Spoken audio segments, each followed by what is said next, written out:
নমস্কার। ভারত মাতা কি জয়, বন্দে মাতরম। আমি শুভেন্দু অধিকারী, আপনাদের ভবানীপুর বিধানসভা কেন্দ্রে ভারতীয় জনতা পার্টির প্রার্থী। মাননীয় প্রধানমন্ত্রী নরেন্দ্র মোদীজির আশীর্বাদ ধন্য বিজেপি মনোনীত প্রার্থী।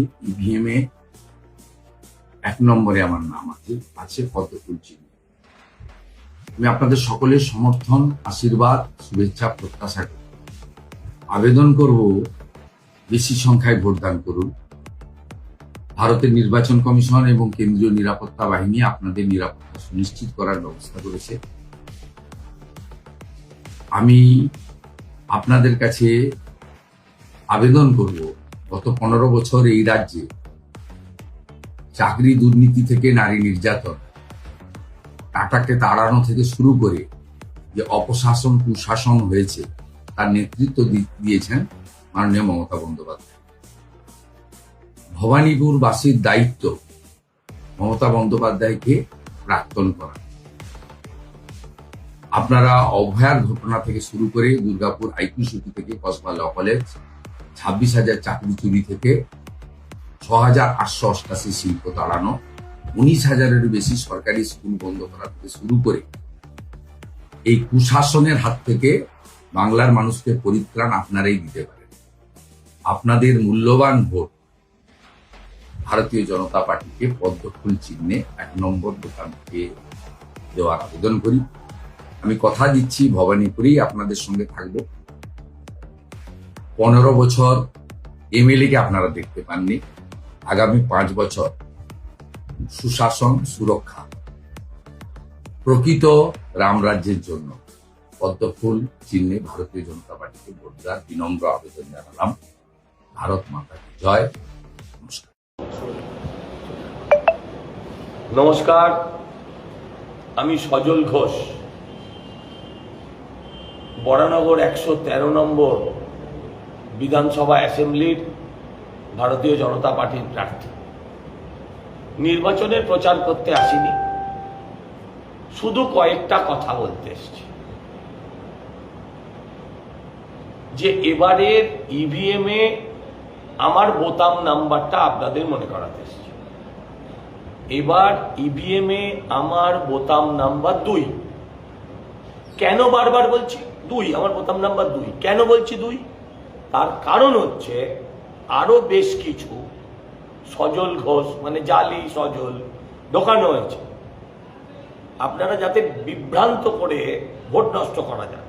আমি জানি বরানগরের মানুষ শিক্ষিত, রাজনৈতিক সচেতন, তারা বিভ্রান্ত হবেন না। কিন্তু বয়স্ক মানুষ, অল্প শিক্ষিত মানুষ, তাদেরকে যদি 2-5টা ভোট বিভ্রান্ত করা যায়, বিরোধীরা ভাবছে সেটাই তাদের লাভ। আমরা যেমন প্রতি পদে বিরোধীদের চোখে চোখ রেখে শুধু নয়, তাদেরকে যেমন প্রতি ক্ষেত্রে টেক্কা দিয়েছি, এক্ষেত্রেও আমরা সেটা দেখাতে চাই যে মানুষ বিভ্রান্ত হননি। তাই আবার আবেদন করছি, ইভিএম এ আমার বোতাম নাম্বার 2। দ্বিতীয়ত বলছি, অনুরোধ করছি হাত জোর করে, যে আপনারা সমস্ত কাজ ছাড়ুন, যত সকালে সম্ভব ভোট দিন। নিশ্চিন্তে থাকুন, ভোট হবে অবাধ, নিরপেক্ষ, শান্তিপূর্ণ এবং নির্ভয়। এমনভাবে ভোট দিন যাতে আর ভয়ের পরিবেশ পশ্চিমবঙ্গে ফিরতেই না পারে, আপনার বরানগরে ফিরতেই না পারে।